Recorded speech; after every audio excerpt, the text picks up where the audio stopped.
ইফালে জামুগুৰিহাটৰ কন্যকা প্ৰেষ্টাৰাইজ প্লাণ্ট আৰু মিঠাই উদ্যোগ পৰিদৰ্শন কৰে মুখ্যমন্ত্ৰী ডক্টৰ হিমন্ত বিশ্ব শৰ্মাই।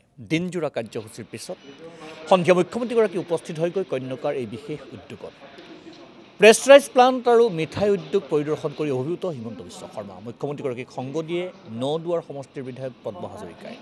কন্যকাত 20,000 লিটাৰ গাখীৰ পৰিশোধন কেন্দ্ৰৰ কাম তীব্ৰ গতিত আগবাঢ়িছে। মে মাহত প্ৰকল্পৰ কাম সম্পূৰ্ণ হ'ব। স্থানীয় দুগ্ধ ব্যৱসায়ীসকল লাভান্বিত হ'ব বুলি মন্তব্য মুখ্যমন্ত্ৰীগৰাকীয়ে। ইফালে নদুৱাৰৰ বাবে আজি এক ঐতিহাসিক দিন বুলি মন্তব্য কৰে বিধায়ক পদ্ম হাজৰিকাই। মুখ্যমন্ত্ৰীগৰাকীয়ে সকলো প্ৰতিশ্ৰুতি পূৰণ কৰিছে, কন্যকাক সকলো ধৰণৰ সহায় কৰিছে বুলি মন্তব্য বিধায়কগৰাকীৰ। নৱগঠিত নদুৱাৰ সমষ্টিবাসীক মুখ্যমন্ত্ৰীগৰাকীৰ প্ৰতিশ্ৰুতি অনুসৰি সকলো দিছে বুলি মন্তব্য বিধায়ক পদ্ম হাজৰিকাৰ।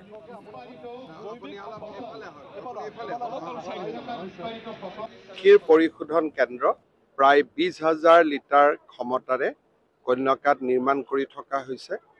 আগতেও এটা 7,000ৰ প্লাণ্ট আছিলে, 27,000 হ'ব। আমাৰ দুখীয়া খেতিয়কসকল, ডায়েৰী ফাৰ্মাৰ্ছসকল উপকৃত হ'ব। মোক পদ্ম হাজৰিকা ডাঙৰীয়াই কোৱা মতে মে-জুন মাহত এই প্ৰকল্পটো সম্পূৰ্ণ হৈ উঠিব। নদুৱাৰ সমষ্টিৰ কাৰণে এটা আচলতে ঐতিহাসিক দিন বুলি আমি ক'ব লাগিব।